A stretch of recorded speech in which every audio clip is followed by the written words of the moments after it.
So how do we solve society's most pressing challenges? We're going to do three things. And I made an icon for each one of them.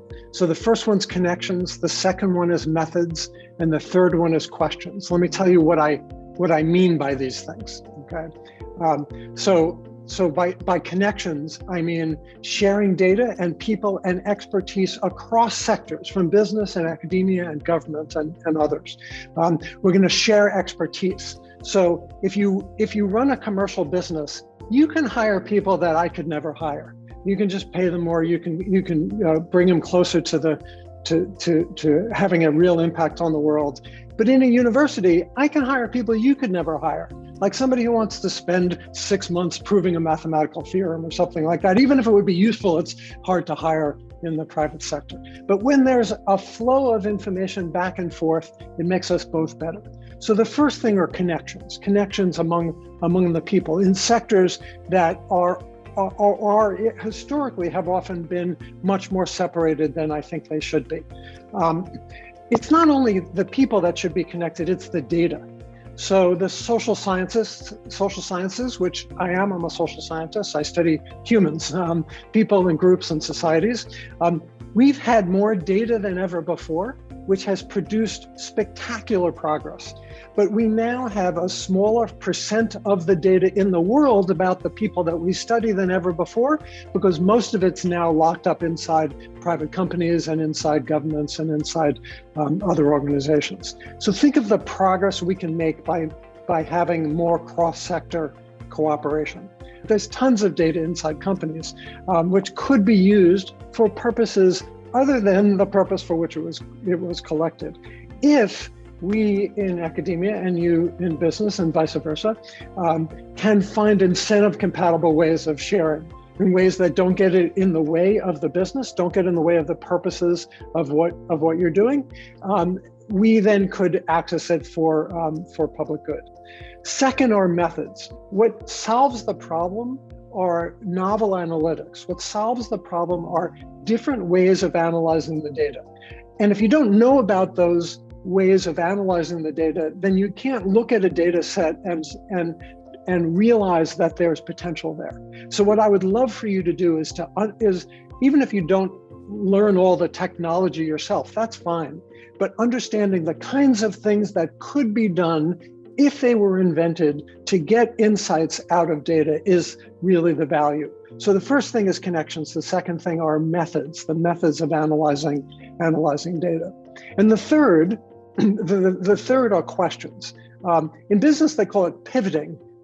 We call it just asking questions that are different than before. And I raise this, but even though in some sense it's obvious, you just change the question, do something different if you can make more progress doing something else. That means freedom. Okay, in Chinese that means freedom. Okay, on certain there are lots and lots of social media sites in China. On some of them, that word is automatically filtered out. So if you use the word, it's just filtered out. So what do people do if you're writing something and you want to say there should be more freedom in China? What do you do? You use that word. Okay, now that word is very close to the first word, at least to our eyes. What does it mean? It means I field. What does I field mean? An I and a field. It doesn't mean anything, okay? But if you say we need more I fields in China, a human can see that, a computer can't. You see that? Like the Chinese people are creative, okay? They can get past the automated sensors. I'll give you one, that's called a homograph. I'll give you one more example.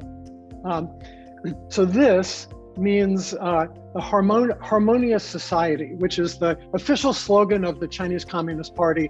It, on those certain websites, is also filtered out. So you don't get to see it, it's just censored. You use that in a social media post, it never sees the light of day. So what do people do? They use this word. Now this word looks very different than the first word, and it means river crab, which is utterly irrelevant. But it sounds like the first word. Both of them sound like hexy. So what you say is the river crab, the policy of river crab in China sucks. You can say that, right? Because people cleverly figure that out, okay? So how do you write the algorithm to do that? Like the Chinese haven't figured that out. Now, I'm not really interested in the contract from the Chinese government to help them write better censorship algorithms. But for us, we're trying to follow the thread of the conversation in Chinese social media to try to figure out what people are saying. So we had to develop this technology to suggest words that you didn't think of. And it turns out this is actually technology that's really useful for lots of other things. So we developed this new methodology. There's my little icon, right? We developed this methodology, and we changed the question, and we realized it applies in lots of different areas. Analysts for industry, government, lots of others have to track concepts as people creatively change the names of things. Sometimes for political reasons, sometimes for social reasons, sometimes just to be clever. For in e-discovery, right? In court cases, people will intentionally try to evade, right? Like if you're going to commit fraud, you don't say, "Okay, now I'm going to commit fraud. Bob, can you send me the money?" Right? You change the words, right? In patent applications, you try to use different words for things so that it looks novel. There's a concept of long-tailed search. In Google, 15% of all searches in Google have never been seen before by Google. 15%. That's because of the computational complexity of human language. That's sort of an amazing fact, given that there's billions every day. How Google shows you the right website, that's called long-tailed search. It's actually very difficult. In Boston, a few years ago, we had the Boston bombings. And we were all, hunkered down in our houses because they said no one come out of their houses. That was before nobody could come out of their houses in the whole world. But we were all hunkered down in our houses. And the media didn't have much, so we'd look on social media. People would do hashtag Boston bombings and say, "I saw a police car go by," and we try to follow what was going on. Sometime during the day, they switched from Boston bombings to Boston Strong because we felt proud of our community, right? But if you didn't know that, you'd lose the thread of the conversation.